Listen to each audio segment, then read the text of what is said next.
I'm Jeffrey Aaron, reporting tonight from Bangkok, Thailand, where the International Air Transport Association, IATA, is holding its third annual World Cargo Symposium all this week. I'm Kratky, Chief Executive Officer of Jade Cargo International.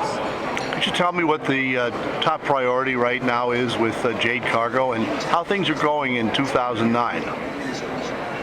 First of all, we had a very successful last quarter in the last year.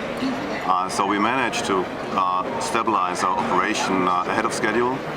And so the last 4 months in 2008, they worked out very fine. We did a decent operational result. So based on this, we're pretty positive for 2009 now.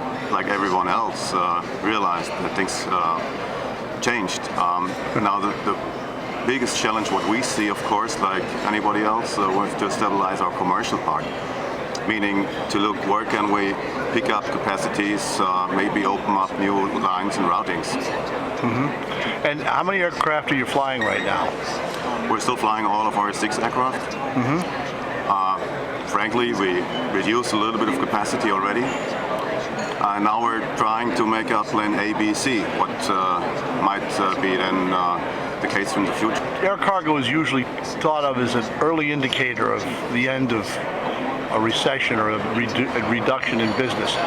Do you believe that, and do you see any indications that things might be turning around even ever so slightly? At the time being, no, I don't see at least a reliable sign in either direction. And talking to a lot of other people, specialists, I mean, ask 2 people, you will get 4 answers. Yeah. So this you're hunkered down for a tough 2009. Absolutely. But you still have your initiatives and your programs, and you're thinking of the future. How long have you been in the air cargo business? I've been in the air cargo business for the last, let me count, 13 years. 13 years, yeah. Yeah. And if there was something you could change about the air cargo business, somebody said to you, okay, you've got one thing you could change about the business, we're going to change it, what would that be? You mean if I had a wish? Yes, good. And, a wish is good, yeah. What I could change? Well, I think what we have to do, we have to look more, let's say, for the smaller opportunities, to be more flexible, to make a better combination out of the whole business case. What we did in the past, we concentrated on the trunk lines, we concentrated on the big customers, which is very important.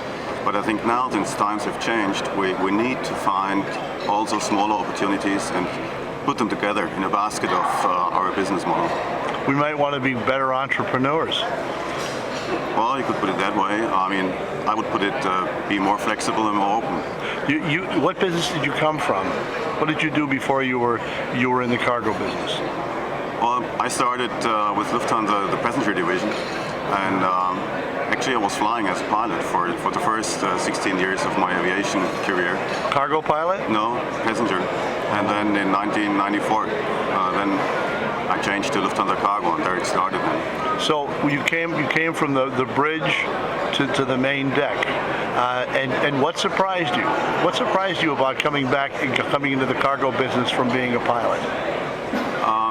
For being a pilot, it's the cargo business. I guess it's more interesting because the entities are smaller, but you're still covering a global network. So you're flying to more destinations than in a more separated business unit or different divisions in the passenger airline section. Yeah. So it's more challenging, I guess, at the end of the day.